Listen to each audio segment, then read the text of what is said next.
Good morning students, welcome back to read Mantra. Students, आज हम start करने वाले हैं नेक्स्ट यूनिट इंडियन इकोनॉमी की, which is rural development.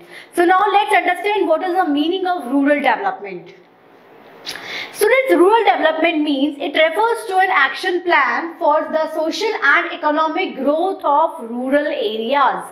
Rural areas means जो गांव के एरियाज जो होते हैं, जो विलेज एरियाज जो होते हैं, जितने भी एक्शन प्लान्स लिए जाते हैं for the social and economic growth of rural areas, वो किस में आता है? हमारे रूरल डेवलपमेंट में। एक्शन प्लान में स्टूडेंट्स हमारे पास जितनी पॉलिसीज जो गवर्नमेंट ने ली है, जितने भी स्टेप्स जो गवर्नमेंट ने लिए हैं, जितने भी स्टेप्स जो हम लोगों ने लिए हैं for the economic and social growth of rural areas, वो सब हमारे किस में आते हैं? रूरल डेवलपमेंट में आते हैं।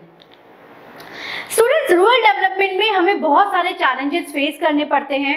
ये बात आप सब जानते हैं कि बिफोर इंडिपेंडेंस और at the time of independence India की एग्रीकल्चर कंडीशन बहुत ही पुअर थी। इंडियन फार्मर्स को हर जगह से एक्सप्लॉयटेशन किया गया था, चाहे वो ब्रिटिशर्स के थ्रू हो, चाहे वो जमींदार्स के थ्रू हो, चाहे वो महाजन्स के थ्रू हो। लेकिन धीरे धीरे जैसे 1967-68 में ग्रीन रेवोल्यूशन आया तो थोड़ा बहुत ही कवर अप हुआ। इसके अलावा जब 5 ईयर प्लान आए 1951 में, तो उसमें भी काफी ज्यादा कवर अप किया गया। ठीक है, तो यहाँ पे सबसे पहले पढ़ने वाले हैं कि वो कौन कौन से चैलेंजेस हैं जो रूरल डेवलपमेंट में हमें फेस करना पड़ता है। और वो सबसे बड़ा, सबसे इंपॉर्टेंट चैलेंज है जो सारे फार्मर्स को फेस करना पड़ता है, वो है credit, that is finance. Students, मैंने यहाँ पे क्रेडिट को, जो क्रेडिट नीड है फार्मर्स की, उसको 3 कैटेगरी में डिवाइड किया है। First one is the short term credit, second one is the medium term and the last one is long term. सबसे पहले हम बात करेंगे शॉर्ट टर्म क्रेडिट की। शॉर्ट टर्म क्रेडिट हमें क्यों चाहिए? इंसेक्टिसाइड्स, पेस्टिसाइड्स, ये सब खरीदने के लिए फार्मर्स को जरूरत पड़ती है। और शॉर्ट टर्म क्रेडिट का रिक्वायरमेंट क्या होता है? Between 6 to 12 month. नेक्स्ट आता है medium term credit. Students, farmers को मीडियम टर्म क्रेडिट क्यों चाहिए होता है? प्लांट एंड मशीनरी परचेज करने के लिए, construction of fencing. Fencing means जो खेतों के चारों ओर जो बाउंड्री बनाई जाती है उसे फेंसिंग बोलते हैं। Digging the well, well means कुआं, और डिगिंग मतलब खोदना, तो कुएं को खोदने के लिए, इरिगेशन पर्पस के लिए भी हमें मीडियम टर्म क्रेडिट की जरूरत पड़ती है। और ये मीडियम टर्म क्रेडिट कितना ड्यूरेशन के लिए होता है? 12 months to 5 years। नेक्स्ट आता है long term credit. Long term credit हमें क्यों चाहिए? For the purchases of machinery, large machinery यहाँ पे बात हो रही है। For the purchases of land, for the improvement of existing land, तो इसके लिए जो मुझे पैसा चाहिए होता है वो आता है बिटवीन 5 to 20 years। ठीक है, तो हमने रिक्वायरमेंट को इन 3 कैटेगरी में डिवाइड कर दिया गया है। मींस फार्मर्स को पैसा इन 3 कैटेगरी के हिसाब से जरूरत पड़ती है। अब हम पढ़ेंगे student source of rural credit. सबसे पहले हमने ये पढ़ा कि सबसे बड़ा चैलेंज क्या है? Rural credit. फिर हमने उसको 3 कैटेगरी में डिवाइड कर दिया रिक्वायरमेंट के हिसाब से। अब हम पढ़ेंगे वो कौन कौन से सोर्स है जिससे कि प्रॉब्लम को हम सॉर्ट आउट कर सके।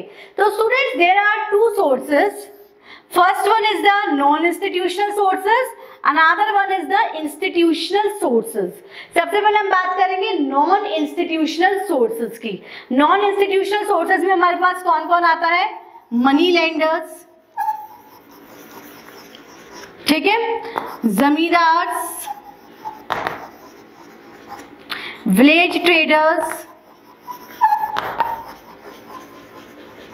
एक्सेट्रा।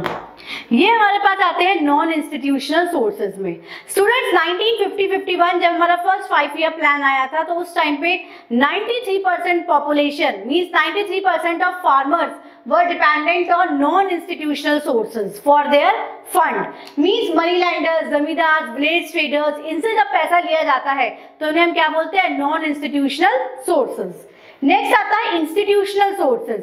इंस्टीट्यूशनल सोर्सेज में क्या क्या आता है? Banks, cooperative societies,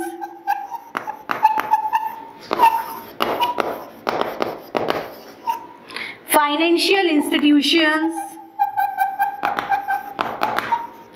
etc. तो इन सब के through we can add government as well। तो इन सब सबके थ्रू जब पैसा लिया जाता है तो उसे हम क्या बोलते हैं, institutional sources. And at that time only 7% of population was involved in institutional sources. यहाँ पे मैं ऑफ पॉपुलेशन का मतलब है जो फार्मर्स है, यहाँ पे मैं उनकी बात कर रही हूँ, ठीक है। तो 93% थे इसमें और रिमेनिंग 7 थे इसमें, बट धीरे धीरे 66% तक ये इंक्रीज हुआ। तो ये दो सोर्सेज रहे हैं रूरल क्रेडिट के। तो स्टूडेंट्स अब अपन डिटेल में पढ़ेंगे इंस्टीट्यूशनल सोर्सेज को।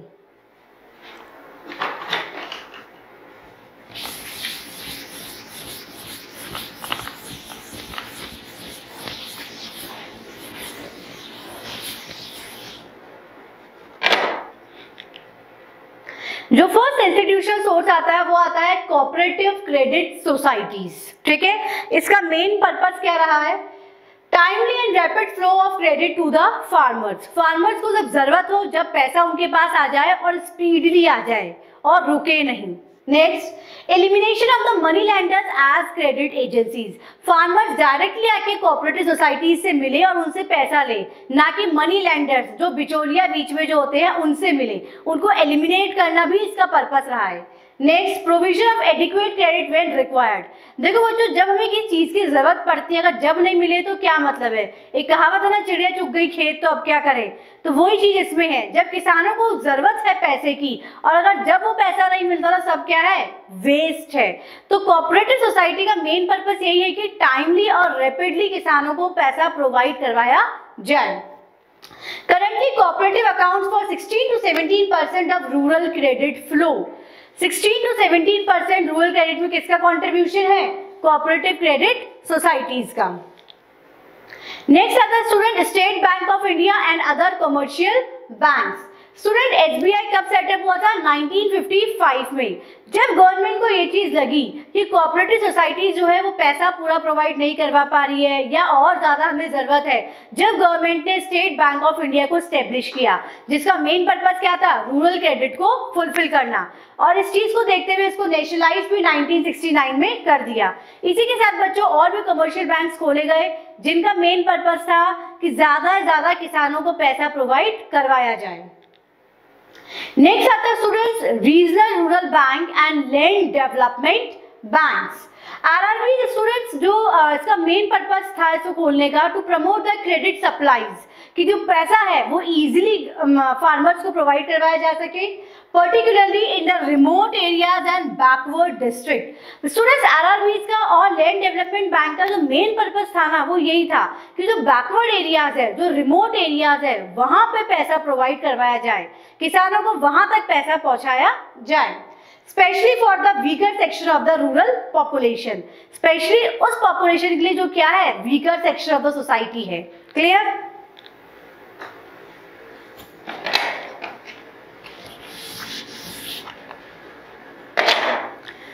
नाउ स्टूडेंट नेक्स्ट आता है national bank for agricultural and rural development.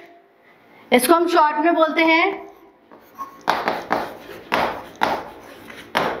NABARD, national bank for agriculture and rural development. Students NABARD कब स्टैब्लिश हुआ था, ऑन जुलाई 12, 1982। इसे हम एपेक्स एजेंसी बोलते हैं for providing credit to the rural banks या for providing credit to the land development banks and other financial institution for rural development. इसके main purpose क्या है स्टूडेंट्स, पढ़ते हैं अपन।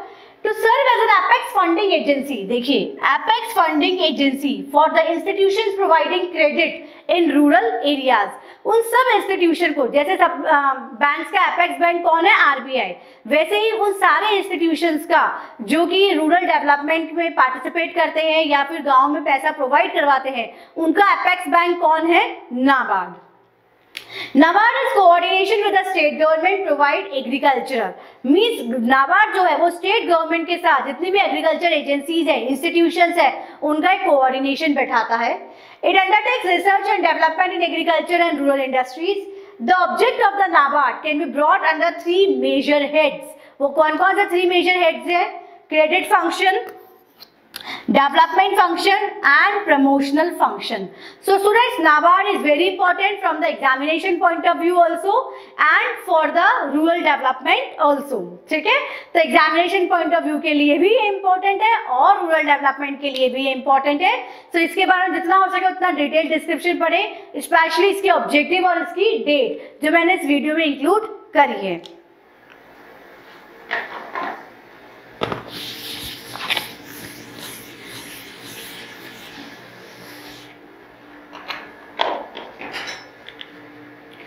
Now students, next topic is rural marketing.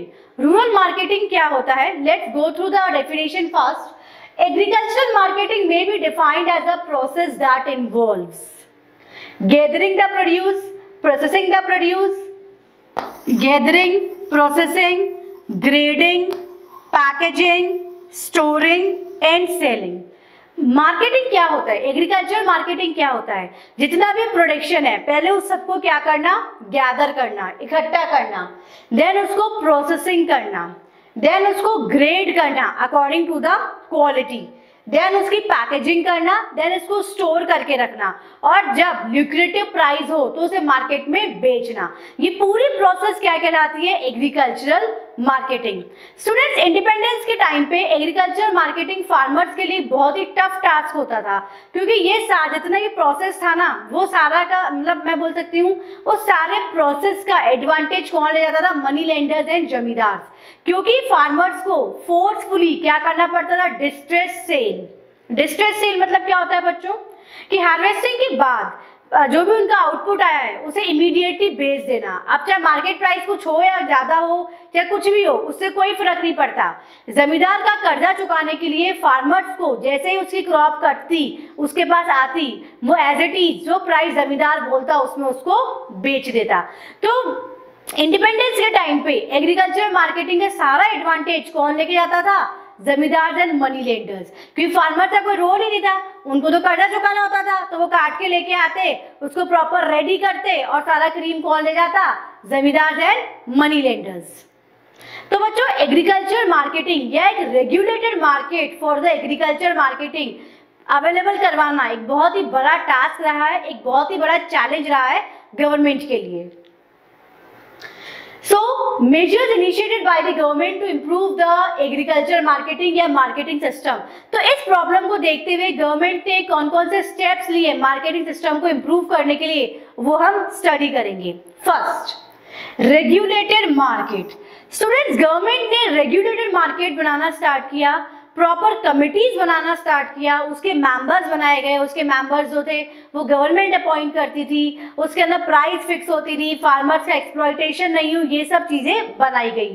Town में कहीं पे भी मतलब कोई पर्टिकुलर जगह पे लोकेशन पे इस तरह के मार्केट बनाए गए जिससे कि फार्मर्स वहां आए और अपने प्रोड्यूस को बेचे. कोऑपरेटिव एग्रीकल्चरल मार्केटिंग सोसाइटीज बनाई गई, उनके हेड भी फार्मर्स को ही बनाया गया जिससे कि वो प्राइस बार्गेन कर सके और अपने प्रोडक्ट की प्राइस को फिक्स कर सके. Provision of warehousing facilities. Government ने फार्मर्स के लिए वेयर हाउसिंग फैसिलिटीज प्रोवाइड करवाई जिससे कि जो उनका सरप्लस अमाउंट है या सरप्लस प्रोडक्शन है उसको सेव किया जा सके सो दैट जब भी लुक्रेटिव प्राइस हो वो उसे बेच सके. Student, next is subsidize transport. जो भी फार्मर्स है उनका टोटल प्रोडक्शन, उनके सारे क्रॉप्स वगैरह कंट्री की हर जगह प्रोवाइड करवाई जा सके, वो अपने खेतों से शहरों में लाके बेचे, उसके लिए गवर्नमेंट ने सब्सिडाइज ट्रांसपोर्ट, रेलवेज वगैरह उनके लिए स्टार्ट करवाए हैं. Next is MSP, minimum support price policy. अपन पहले पढ़ चुके हैं. गवर्नमेंट ने एमएसपी बेसिकली फार्मर्स के लिए स्टार्ट करवाया था. फार्मर्स चाहे तो मार्केट में अपने प्रोडक्ट को एमएसपी से ज्यादा बेच सकते हैं लेकिन उनके एक्स्ट्रा स्टॉक को या सरप्लस स्टॉक को या जब कोई मार्केट में वो चीज नहीं बिक्री होती तो उसे कौन खरीद लेता है? गवर्नमेंट खरीद लेती है. और गवर्नमेंट इस चीज को जो लो कैटेगरी के लोग होते हैं, दैट इज वो लोग जो बिलो पॉवर्टी लाइन जी रहे होते हैं, उसको मिनिमम प्राइस पे अवेलेबल करवाती है तो जिससे कि फार्मर का कोई भी लॉस नहीं होता है. स्टूडेंट्स, ये सारे स्टेप्स लिए गए गवर्नमेंट के through so that marketing system को ज्यादा से ज्यादा इम्प्रूव कर सके. Now students we are going to study employment outside agriculture. अभी तक हमने ये पढ़ा कि एग्रीकल्चर मेन ऑक्यूपेशन है, बट एग्रीकल्चर के अलावा भी बहुत सारे एम्प्लॉयमेंट्स हैं जो कि रिलेटेड टू एग्रीकल्चर ही है। First one is animal husbandry. Animal husbandry means students that is live stock farming, जिसमें हमारा पोल्ट्री आता है, मीन्स हैंड्स वगैरह। देन हमारा आता है इसके अंदर cattle farm, cattle not farming sorry, cattle आता है। देन हमारा आता है शीप एंड गोट्स। तो स्टूडेंट्स इनकी भी जो मैं बोल सकती हूँ केयर है या इनसे जो हमें आउटपुट मिलता है उनको बेचना भी हमारा किस में आता है, एम्प्लॉयमेंट में आता है। आपको जान के बहुत मीन्स सरप्राइज होंगे कि पोल्ट्री 42% कंट्रीब्यूट करता है, कैटल 25% कंट्रीब्यूट करता है and sheep and gots 20% contribute करते हैं in the total employment for the people living in rural areas. तो बच्चों कहने का देखो कंक्लूजन ये है, इसको पढ़ाने का मेन मोटिव ये है कि रूरल एरियाज में सिर्फ खाली एग्रीकल्चर ही मेन ऑक्यूपेशन नहीं है, उसके अलावा भी बहुत सारी अपॉर्चुनिटीज है फॉर द एम्प्लॉयमेंट। ठीक है, नेक्स्ट आता है फिशरीज। बच्चों फिशरीज कहाँ पे पॉसिबल है, जहाँ पे क्या हो, ओशियंस हो। तो केरला, महाराष्ट्र, तमिलनाडु एंड गुजरात ये वो मेन स्टेट्स हैं जहाँ पे फिशरीज इनका मेन ऑक्यूपेशन है, और फिशरीज भी काफी ज्यादा कंट्रीब्यूशन करता है in providing employment opportunities to those people. Students fisheries के लिए बहुत सारे सेल्फ हेल्प ग्रुप्स बनाए गए हैं। इवन वहाँ की जो लोकल गवर्नमेंट है, जो स्टेट गवर्नमेंट है, वो भी स्टेप्स लेती है to improve the fisheries section. Next आता है horticulture. Horticulture means cultivation of fruits, vegetables and flowers. आपको जान के बहुत सरप्राइज होंगे आप लोग कि India second largest world producer है किसका, फ्रूट्स, वेजिटेबल्स एंड फ्लावर्स का। और हॉर्टिकल्चर भी एक अच्छा खासा एम्प्लॉयमेंट अपॉर्चुनिटी प्रोवाइड करवाता है टू द फार्मर्स या to the people living in rural areas. Next is cottage and cottage and household industry. Students cottage and household industries में क्या आता है, हमारा स्पिनिंग आता है, वीविंग आता है, डाइंग आता है, ब्लीचिंग आता है। बेसिकली स्टूडेंट्स वो लेडीज या वो वुमेन जो घर पे रहती है उनके लिए बहुत बढ़िया एम्प्लॉयमेंट अपॉर्चुनिटीज है। तो ये सारी एम्प्लॉयमेंट अपॉर्चुनिटीज है अपार्ट फ्रॉम द एग्रीकल्चर, जो कि रूरल एरियाज के अंदर लोग बाग कर सकते हैं। ठीक है,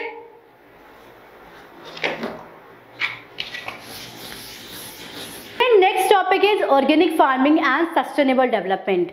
So first of all let's go through the definition of organic farming. Organic farming is a system of farming relies upon the use of organic input of cultivation. Organic farming means कि हम cultivation में organic inputs का use कर रहे हैं, means while doing farming we are using organic inputs. It needs to be noted that simply discarding the use of chemical fertilizer is not organic farming. Rather, it is a system of farming that focus on maintaining soil health for long-term sustainable period. Students organic farming का मतलब सिर्फ ये नहीं है कि आप organic manure का use करते हैं, आप केमिकल फर्टिलाइजर्स का यूज़ नहीं कर रहे, आप इंसेक्टिसाइड पेस्टिसाइड्स का यूज़ नहीं कर रहे। ऑर्गेनिक फार्मिंग का मीन्स होता है कि हम सॉइल हेल्थ पर भी ध्यान दे रहे हैं, हम देख रहे हैं मिट्टी की क्वालिटी कैसी है, हम उसके सस्टेनेबल डेवलपमेंट या फिर उसके लॉन्ग सस्टेनेबल पीरियड पे भी ध्यान दे रहे हैं। ठीक है, तो ऑर्गेनिक फार्मिंग मीन्स कि ऑर्गेनिक इनपुट्स का यूज़ करना while doing cultivation plus soil health का भी ध्यान रखना।